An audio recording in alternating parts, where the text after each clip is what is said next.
Muy buenos días. Mi nombre es José Leonardo Playa González.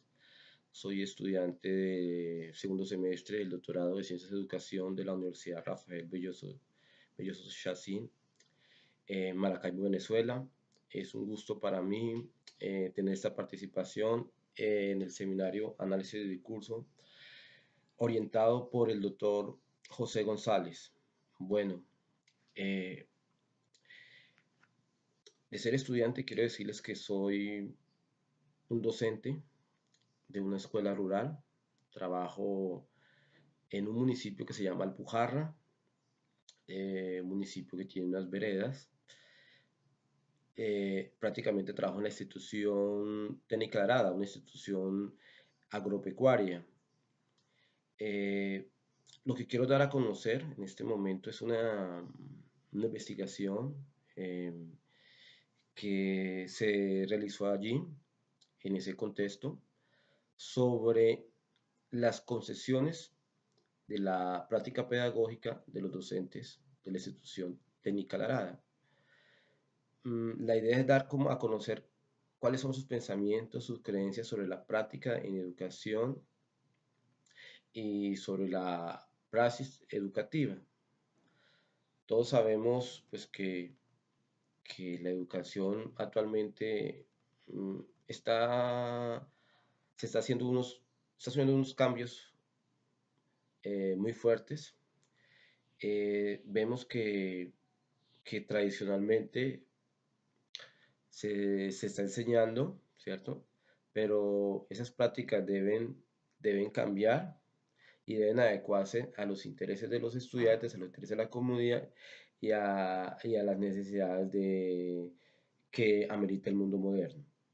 Bueno, entonces para entrar así, quiero decir que este tipo fue un tipo de investigación cualitativa, de tipo descriptivo.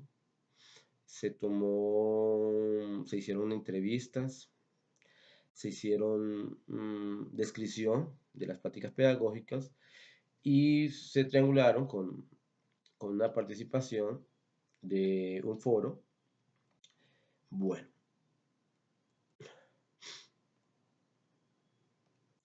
vamos a dar una pequeña introducción.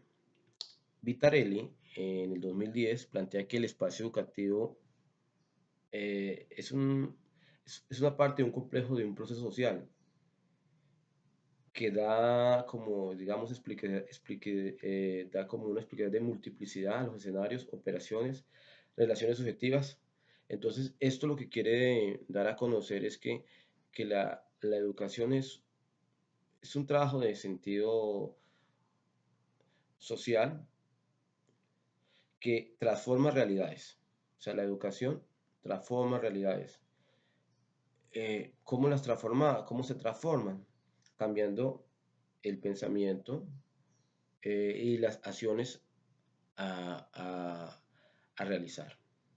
Bueno, entonces el docente de hoy, especialmente hablamos del docente rural, está sumergido a un contexto, digamos, donde lo que él enseña ya a los estudiantes le parece aburrido, no le parece poco interesante.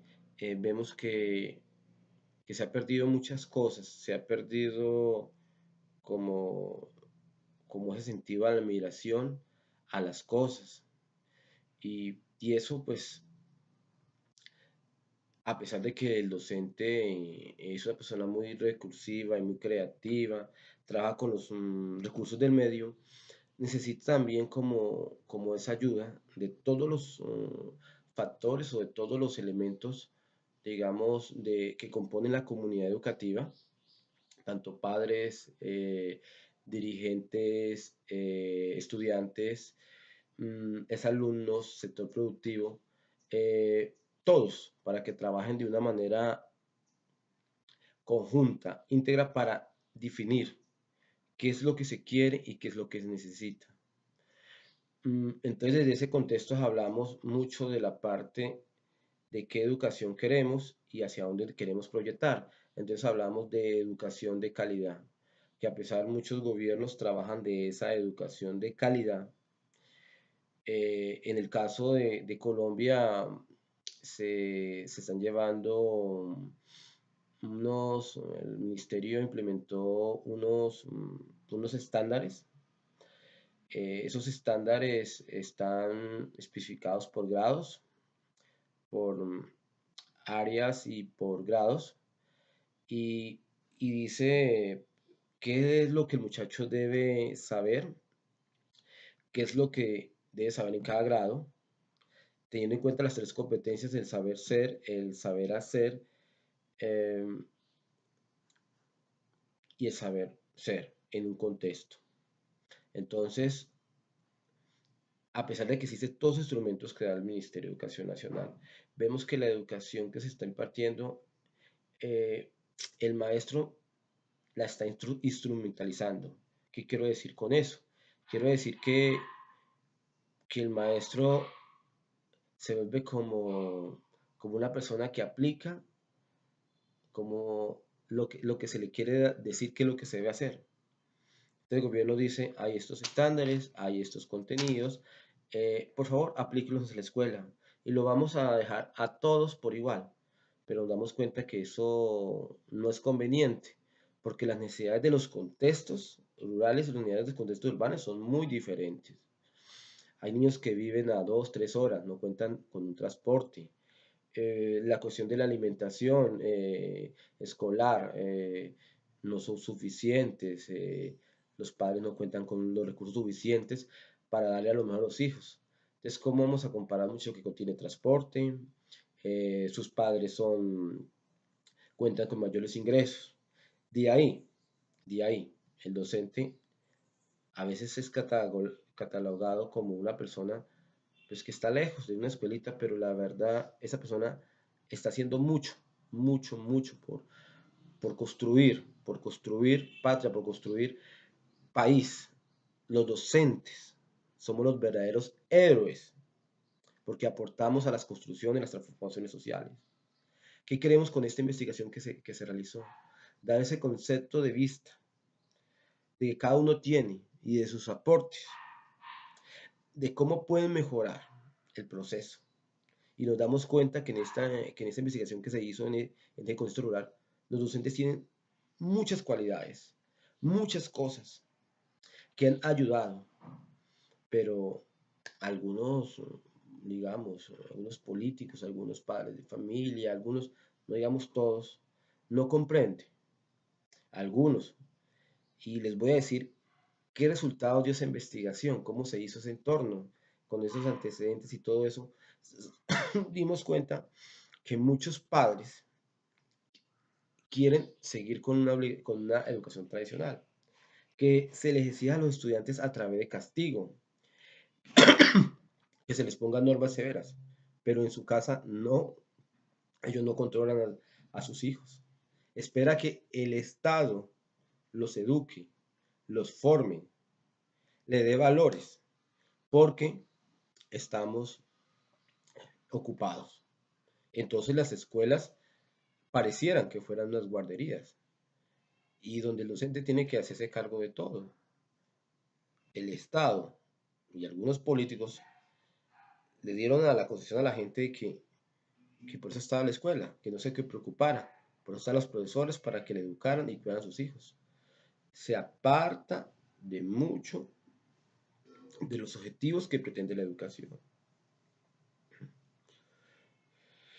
Entonces, quiero decirles que esa investigación que se realizó en el contexto de la Arada se dieron cuenta de que muchos docentes dijeron que, pues, que no contaban con los suficientes recursos, que faltaban materiales tecnológicos, TIC, hablamos de computadores, bioproyectores, todos esos equipos audiovisuales que se necesitan, que no cuentan con una biblioteca, que no cuentan algunos con servicio de agua, que algunos no tienen carretera, que las carreteras están en mal estado, que el contexto social, que los precios, bueno, en ese contexto es una agrícola, se produce en café, que los precios de café están muy bajos, que que ha aumentado el consumo de drogas.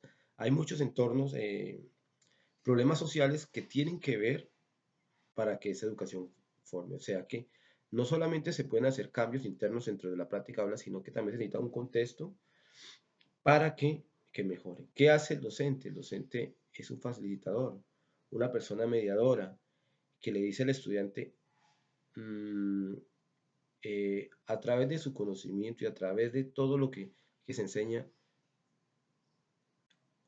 eh, qué es lo que qué es lo que más realmente le conviene. O sea, el docente no impone, o sea, un docente de buenas calidades éticas y morales no impone su ideología. No quiere decir que deben hacer lo que yo pienso y deben hacer como tal cosa. Lo que debe buscar la educación y todo eso es que el estudiante sea libre, que escoja cuál sea su mejor opción, que le conduzca a llevarlo por buenos caminos, pero no a obligarlo. Si nosotros hablamos de obligación y hablamos de castigo, estamos hablando de tradicionalismo, de esa tradición, de esa disciplina, de utilizar el método conductivista, un método que conduce a que cumplir ciertos objetivos. Y se está hablando de una educación moderna, pero que nos damos cuenta que el Estado y está obligando a que muchos de los docentes se, digamos, que, que cumplan, ¿no? O sea, que se cumpla como, digamos, a ciertos estándares internacionales de educación, pero de una educación comercializada, una educación que busca no solamente el ser humano, sino de producir, de sacar resultados. Entonces el gobierno quiere mostrar resultados. ¿Y cómo lo muestra? Pues diciendo no, que la educación pública es mala, que la educación privada es buena. Entonces, ¿qué debemos hacer? Quitar los recursos de la educación privada, de la educación pública y dárselo a entes privados. ¿Para qué? ¿Para qué eso? Para decir que, el, que, el, que la educación pública no sirve y que necesita manejar los recursos privados. ¿Qué pasa con la educación privada? Muchos de esos van a pagar menores salarios a los docentes, van a ofrecer menos oportunidades, menos prestaciones sociales. En sí, el, la profesión docente se deteriora. ¿Qué necesitamos los docentes? Necesitamos más estímulos. Necesito que se nos reconozcan lo que hacemos. Entonces, esto que conduce el gobierno de exigir la calidad es buscar la privatización de las instituciones para tomar los recursos y decir la calidad. Vuelvo y digo y preciso, la educación rural no se puede comparar con la educación urbana. La educación urbana, hay unos contextos, necesidades. Hablamos de la educación. En cuanto también decimos, no se puede comparar la educación pública con la privada. En la privada muchos de los que estudian, los padres, tienen algunos, cuentan con mejores recursos, le pueden dar mejores cosas a sus hijos, tienen más disponibilidad, incluso más que todavía es como se les exige. Entonces, por lo tanto, lo que se quiere dar a conocer en esta investigación es que el docente se encuentra involucrado en muchas situaciones, de que no solamente él es docente, también de conocimiento, sino también es psicólogo, es orientador profesional, es orientador de comunidad, es líder, es una persona que motiva a la comunidad, es una persona que construye país, digamos, construye la paz. Ahora, ¿qué debemos hacer? ¿Qué investigación? ¿Qué es lo que debemos hacer nosotros? Nosotros los docentes no nos podemos quedar quietos con lo que aprendimos. Debemos buscar, innovar, crear, buscar nuevas oportunidades, porque nosotros sabemos que, que si seguimos enseñando lo que, como en el siglo pasado, repita, memorice, aprenda, tenga esto, yo creo que estamos por fuera del contexto, entonces no evolucionamos, así no estaremos aportando nada a nuestra sociedad. Entonces, mi reflexión es que necesitamos apoyos, necesitamos cambiar esos paradigmas, cambiar esa mentalidad, ser más progresistas, cambiar nuestra cultura que siempre piensa, queremos las cosas fáciles y ya, sino que todo se logra a través de esfuerzo, de estudio, de dedicación y y buenas prácticas. Entonces, yo creo que la mejor manera de todos, de toda la comunidad, tanto docentes, padres, familias, señores políticos, de todos los docentes, es dando buenos ejemplos. Eh, Dando buen ejemplo y pues antemano pues agradecer por todos los que quieren escuchar esta intervención. Muchas gracias y hasta una próxima oportunidad y un cordial saludo.